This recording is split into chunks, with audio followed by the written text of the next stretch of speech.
It's been exactly 1 year since our first ever meeting of the Velshi Band Book Club, a year of literary analysis, conversations with authors, and a deeper understanding of the power that these banned books have, especially for readers in middle and high school, readers whose libraries and English curricula have become an ideological battleground. But as we've discussed over this last year, these books can change a life. These books can actually save a life. This constellation of books that are under attack right now, when we keep them away from our children, we are withholding wisdom from our kids. We are making life harder for our children, and we are damaging our nation. I grew up sort of hearing about, LGBTQ books being banned.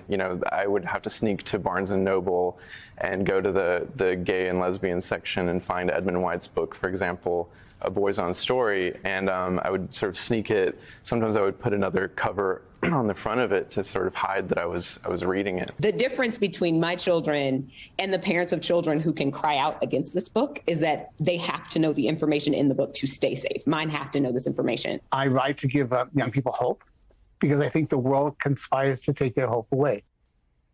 Now, shortly after we came up with the concept for the Velshi Band Book Club, we began to compile our own list of banned literature to feature, including many titles that members suggested, like the modern classic A Handmaid's Tale and the perennially taught To Kill a Mockingbird.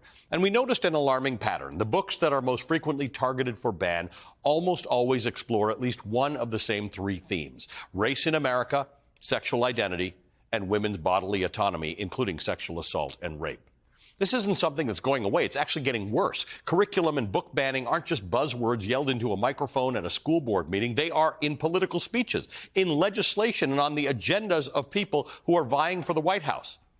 In the past year, the stakes have risen, and it's the next generation that's going to pay the price for this. They're being left without a safe way to understand themselves and the world around them. And they won't have Melinda from the book Speak to lead them through the searing pain of sexual assault, or Dante from Aristotle and Dante Discover the Secrets of the Universe to join them with an all-encompassing first love, or Nicole Hannah-Jones' work, The 1619 Project, to explore African-American history, and the legacy of slavery in this country.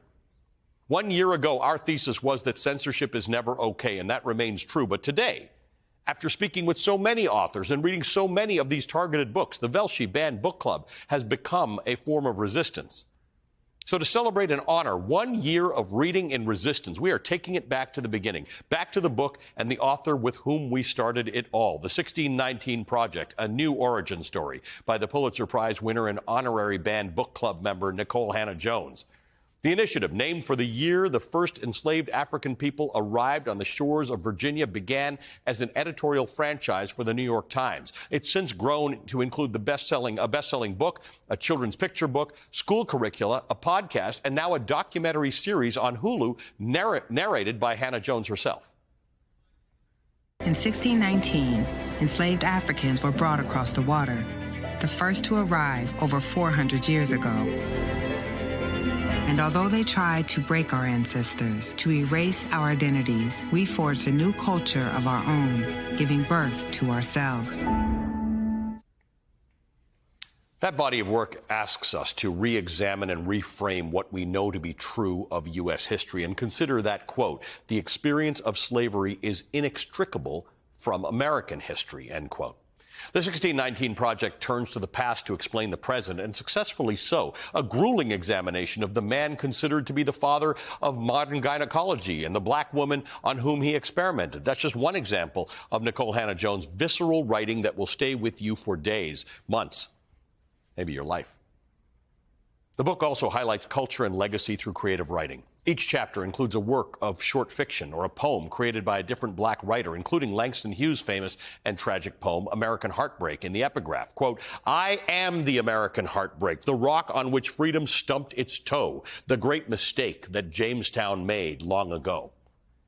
Since its inception, the 1619 Project has faced sharp criticism and a relentless firestorm of calls for its ban from school libraries, state senates, and even from the Trump White House. A Google search of its title populates thousands of results condemning it.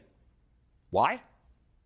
The 1619 Project encapsulates exactly why books like those we have featured on the Velshi Banned Book Club, like Dear Martin and Beloved, are banned each and every day. It is the convergence of a celebration of Black America and a deeply misrepresented fear of so-called critical race theory. It represents change that is not just coming, change that is already here, in which we live. Right after the break, I'm going to be joined by the author and creator of the 1619 Project, the inspiration for the Velshi Banned Book Club, Nikole Hannah-Jones. Stay close. You really don't want to miss this special one-year anniversary of the Velshi Banned Book Club.